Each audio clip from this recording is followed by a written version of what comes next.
নমস্কাৰ। আজি mutual transfer সম্পৰ্কত আলোচনা কৰি বহুতে বিভিন্ন ধৰণৰ প্ৰশ্নবিলাক সেইকেইদিন কৰি আছে আৰু সেই প্ৰশ্নবিলাকৰ সন্মুখীন হৈছোঁ আৰু সেই প্ৰশ্নবিলাক এনেধৰণৰ হয় যে মিউচুৱেল ট্ৰেন্সফাৰ চেঞ্চাছৰ কাৰণে 2027লৈকে নহ'ব নেকি বা মিউচুৱেল ট্ৰেন্সফাৰ সেই বছৰ হ'ব নহ'ব বন্ধ হ'ব নেকি আৰু বহুতে এনেধৰণে প্ৰশ্ন কৰে যে জুলাই মাহত হ'বনে বা আগষ্ট মাহত ট্ৰেন্সফাৰ হ'ব নাই দিব নিদিয়ে বা এনেধৰণৰ কিছুমান প্ৰশ্ন পাইছোঁ যে যিসকল চেঞ্চাছৰ ডিউটি পৰিব অকল তেখেতসকলৰে ট্ৰেন্সফাৰ নহ'বনে নে গোটেই প্ৰক্ৰিয়াটো মিউচুৱেল ট্ৰেন্সফাৰ প্ৰক্ৰিয়াটো বন্ধ কৰি ৰাখিব এনেধৰণৰ প্ৰশ্নবিলাক সন্মুখীন হৈছোঁ। চ' সেই প্ৰশ্নবিলাকৰ উত্তৰ হিচাপে আজি এই ভিডিঅ'টো বনাইছোঁ আৰু ইয়াতে আপোনালোকে বিচাৰি থকা বা আপোনালোকৰ প্ৰশ্নৰ উত্তৰবোৰ ইয়াতে পাব। পোনপ্ৰথমে আপোনালোকক কওঁ যিহেতু আপোনালোকে জানে মিউচুৱেল ট্ৰেন্সফাৰ মোতকৈ অভিজ্ঞ টিচাৰ আছে, মোতকৈ বেটাৰ এক্সপিৰিয়েঞ্চ থকা বহুত আমাৰ শিক্ষাগুৰু আছে, তেখেতসকলে জানে যে মিউচুৱেল ট্ৰেন্সফাৰটো ইমান এটা ইজি প্ৰচেছ নহয়। তাতে কেইবাটাও লেভেল থাকে যে এমাহতে বা 15 দিনৰ ভিতৰতে গোটেইখিনি প্ৰচেছ বা প্ৰক্ৰিয়া কমপ্লিট কৰিব পৰা নহয়। কাৰণ মিউচুৱেল ট্ৰেন্সফাৰ বা ট্ৰেন্সফাৰ বুলি কোৱাৰ লগে লগে তাতে দুই ধৰণৰ ট্ৰেন্সফাৰ থাকে। তোমাৰ ছিংগুল ট্ৰেন্সফাৰ কথা আহিব, তাৰপাছতে আপোনাৰ মিউচুৱেল ট্ৰেন্সফাৰ। এতিয়া ছিংগুল ট্ৰেন্সফাৰ বুলি কোৱাৰ লগে লগে ছিংগুল ট্ৰেন্সফাৰটো বিভিন্ন ধৰণৰ ক্ৰাইটেৰিয়াত বা বিভিন্ন ধৰণৰ গ্ৰাউণ্ডত বহুতে আবেদন কৰে। কিছুমানে মেডিকেল গ্ৰাউণ্ডত কৰে, কিছুমানে 10 years বা 7 years কমপ্লিট বা কাৰোবাৰ পেৰেণ্টৰ গ্ৰাউণ্ড দেখাই কৰে। চ' এইখিনি চোৱা চিতা বা মেডিকেল ৰিপৰ্টখিনি চোৱা চিতা কৰালৈকে যথেষ্ট সময় বা দীঘলীয়া সময় লয়। এইটো ছিংগুল ট্ৰেন্সফাৰ ক্ষেত্ৰত ক'লোঁ বা জেনেৰেল ট্ৰেন্সফাৰ ক্ষেত্ৰত ক'লোঁ।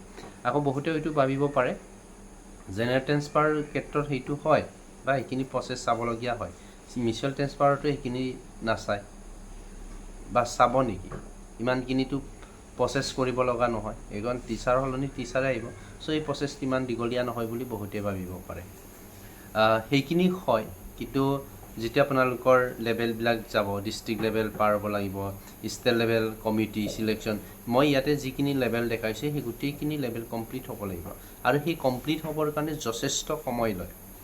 আপোনালোকে লাষ্টৰ যিমান আজিৰ তাৰিখৰ পৰা আগতে যিমানখিনি মিউচুৱেল ট্ৰেন্সফাৰে হওক বা ছিংগুল ট্ৰেন্সফাৰে হওক, যিসকল ট্ৰেন্সফাৰ লৈছে বা ট্ৰেন্সফাৰ কৰি বিভিন্ন বিদ্যালয়ৰ পৰা বিভিন্ন বিদ্যালয়ত নতুনকৈ জইন কৰিছে, তেখেতসকলক সুধিলে গম পাব যে এই লেভেলটো যিটো আপোনালোকৰ বৰ্তমান পেণ্ডিং আছে, এই পেণ্ডিংটো প্ৰগ্ৰেছিভ হ'ব। প্ৰগ্ৰেছিভ হোৱাৰ লগে লগে ইয়াতে ডিষ্ট্ৰিক্ট এলিমেণ্টেৰী এডুকেশ্যন অফিচাৰ হ'ব, তাৰপিছত ষ্টেট লেভেল কমিটি, এনেধৰণৰ বিভিন্ন ধৰণৰ লেভেলবিলাক পাৰ হ'বলগীয়া হয় আৰু সেই লেভেলবিলাক বা এই যিবিলাক ষ্টেপ আছে সেই ষ্টেপবিলাক গোটেইখিনি ডকুমেণ্টছখিনি চালি জাৰি চাই আৰু চালি জাৰি চোৱাৰ পাছত আপোনাৰ পাৰ্টনাৰটো আপোনাৰ লগত ক্ৰাইটেৰিয়া মিলে নিমিলে বা মিউচুৱেল কৰিব পৰা হয়নে নহয়, এইখিনি লাহে লাহে এপ্ৰুভ কৰি প্ৰচেছটো যথেষ্টখিনি সময় লয়, নাইকি মই এমাহ দুমাহমান সময় লয় গোটেইখিনি প্ৰচেছ কমপ্লিট হোৱালৈকে।